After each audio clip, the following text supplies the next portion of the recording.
Semis చేరాలంటే మిగిలిన 2 మ్యాచ్ల్లో తప్పనిసరిగా గెలవాల్సిన టైంలో జింబాబ్వేతో ఈరోజు గురువారం చెన్నై వేదికగా కీలక మ్యాచ్ ఆడబోతోంది టీమిండియా. అయితే సఫారీలతో మ్యాచ్లో చేసిన బుద్ధి తక్కువ పనుల వల్ల తగిలిన ఎదురు దెబ్బలతో ఈ మ్యాచ్లో చాలా ఇంపార్టెంట్ చేంజెస్ చేస్తున్నాడట గంభీర్ భాయ్. అలాగే టోర్నీ స్టార్టింగ్ నుంచి శ్రీలంకలో మాత్రమే కురిసిన వర్షం ఇప్పుడు ఇండియా కీలక మ్యాచ్ ఆడుతున్న టైంలో చెన్నైని పలకరించబోతోంది.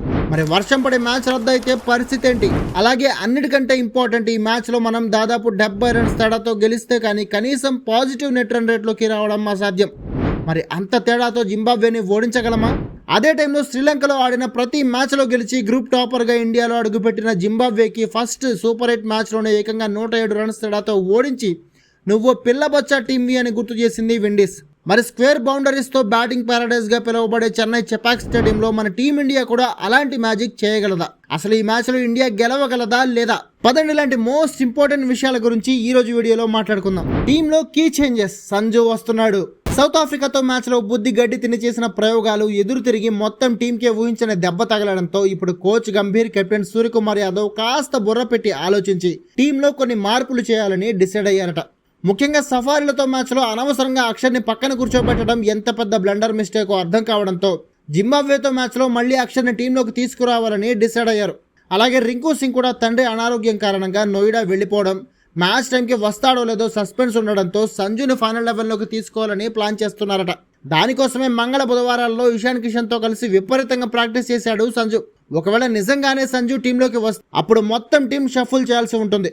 సంజు శాంసన్, ఇషాన్ కిషన్ కానీ లేదా సంజు శాంసన్, అభిషేక్ శర్మ కానీ ఓపెనింగ్ దిగచ్చు. ముగ్గురులో మిగిలిన బ్యాటర్ 1 డౌన్లో దిగచ్చు. అయితే అభిషేక్ ప్యూర్ ఓపెనర్ కాబట్టి అభిషేక్, సంజు శాంసన్ ఓపెనింగ్ వచ్చే ఛాన్స్ ఉంటుంది. ఆ తర్వాత ఆర్డర్ కూడా అందరూ ఒక్కో పొజిషన్ డిక్రీజ్ అవుతూ ఆడాల్సి ఉంటుంది. మరి ఈ ప్లాన్ సక్సెస్ అవుతుందో లేదంటే బెడిసి కొడుతుందో చూడాలి.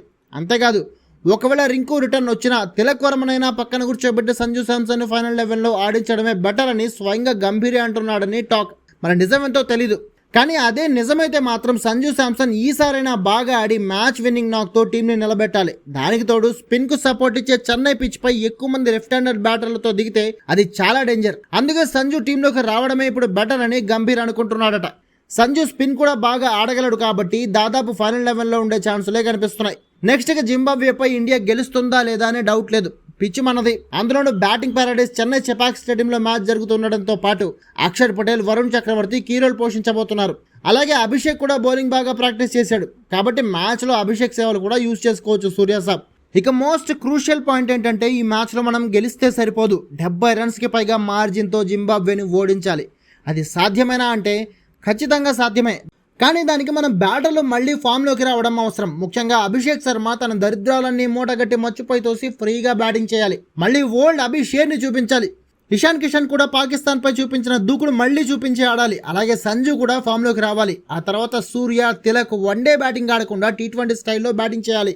చివరిలో పాండ్యా గల్లీ క్రికెటర్లా గాల్లో బ్యాట్ ఇవ్వడం మానేసి ప్రొఫెషనల్ బ్యాటర్లా ప్రిసైజ్డ్ షాట్స్ కొట్టడంపై ఫోకస్ పెట్టాలి. ఇక రింకు ఉండే ఛాన్స్ లేదు కాబట్టి శివన్ దుబే, అక్షర్ పటేల్ ఫినిషింగ్ పొజిషన్ ని కాపాడుకుంటూనే పిన్స్ హిట్టింగ్ చేయాలి. ఇదంతా సాధ్యమైతే టీమిండియా గెలవడం ఏంటి?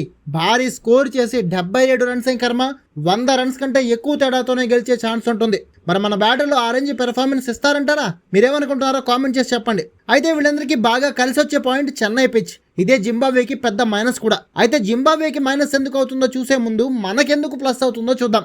Chennai pitch report. Chennai pitch ని సాధారణంగా బ్యాటింగ్ ప్యారడైజ్ అంటారు. ఇక్కడ యావరేజ్ స్కోరే 185 అంటే అర్థం చేసుకోండి ఇది ఎలాంటి బ్యాటింగ్ పిచ్చో. ఇక ఇక్కడ టాస్ గెలిచిన టీం దాదాపు ఫస్ట్ బ్యాటింగ్ తీసుకుంటేనే బెటర్. ఎందుకంటే ఇక్కడ ఫస్ట్ బ్యాటింగ్ చేసిన టీమ్స్ ఈజీగా టార్గెట్ ని డిఫెండ్ చేసుకోగలుగుతాయి. ప్రజెంట్ టోర్నీలో కూడా 199, 176, 200 స్కోర్లని టీంలు ఈజీగా డిఫెండ్ చేసుకున్నాయి. కానీ చేసింగ్ టీమ్స్ మాత్రం 180 కూడా రీచ్ కాలేకపోయాయి. సో టాస్ గెలిస్తే బ్యాటింగ్ చేసుకోవడమే మనకి బెటర్. దానికి తోడు స్క్వేర్ బౌండరీస్ కావడంతో పాటు ఫుల్గా బ్యాటింగ్ అనుకూలించే పిచ్చులు కాబట్టి ఖచ్చితంగా టీమిండియా ఫస్ట్ బ్యాటింగ్ చేసినా చేసింగ్ అయినా దంచి కొట్టడం అయితే పక్క. కానీ జింబాబ్వే కూడా దంచి కొట్టకుండా చూసుకోవాల్సిన బాధ్యత మన బౌలర్లదే. అందులోనూ ముఖ్యంగా స్పిన్నర్లకి ఈ పిచ్ సపోర్ట్ ఇస్తుంది కాబట్టి దాన్ని వరుణ్, అక్షర్ బాగా యూజ్ చేసుకోవాలి. అయితే మనకి అసలైన డేంజర్ ఏంటంటే వర్షం. Chennai weather report. ఈ టోర్నీలో ఇప్పటి వరకు వర్షం శ్రీలంకలోనే పడింది. మరి మన దరిద్రమో ఏమో, గురువారం ఉదయం, మధ్యాహ్నం చెన్నైలో కూడా వర్షం పడే ఛాన్సులు 25% వరకు ఉన్నాయట. ఒకవేళ వర్షం పెద్దదై సాయంత్రం కూడా పడినా లేదంటే మధ్యాహ్నం భారీ వర్షం పడి పిచ్ తడిగా ఉన్నా మ్యాచ్ ఆలస్యం అయ్యే ఛాన్స్ ఉంది. మ్యాచ్ జరిగే సమయంలో భారీ వర్షం పడితే మాత్రం అంపైర్లు మ్యాచ్నే క్యాన్సిల్ చేసే డేంజర్ కూడా ఉంది. అదే జరిగితే ఇండియా టోర్నీ నుంచి అఫీషియల్గా ఎలిమినేట్ అయిపోవాల్సిందే. సో వర్షం పడకూడదని మనందరం కోరుకుందాం.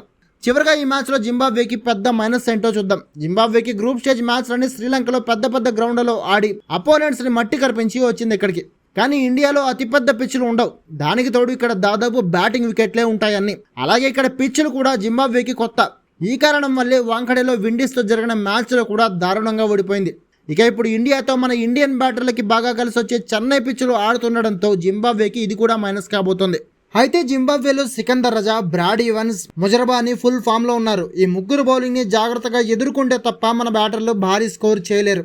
అలాగే జింబాబ్వే బ్యాటింగ్లో కూడా బ్రియాన్ బెనెట్, సికందర్ రజా, మరుమని, మస్కట్జాలు త్వరగా అవుట్ చేయగలిగితే భారత్ భారీ తేడాతో గెలిచే అవకాశం ఉంటుంది. మరి చూడాలి, ఈ మైనస్లని అధిగమించి జింబాబ్వే ఏకంగా ఇండియాకి షాక్ ఇచ్చి చరిత్ర సృష్టిస్తుందా, లేదంటే ఇండియా కంఫర్టబుల్గా భారీ విక్టరీ సాధించి కావాల్సిన నెట్ రన్ రేట్ కూడా సంపాదించుకుంటుందా అనేది. మరి మీరేమంటారు? ఈ మ్యాచ్లో ఇండియా గెలుస్తుందంటారా? అందులోనూ 70 రన్స్కి పైగా మార్జిన్తో గెలుస్తుందంటారా? కామెంట్ చేసి చెప్పండి.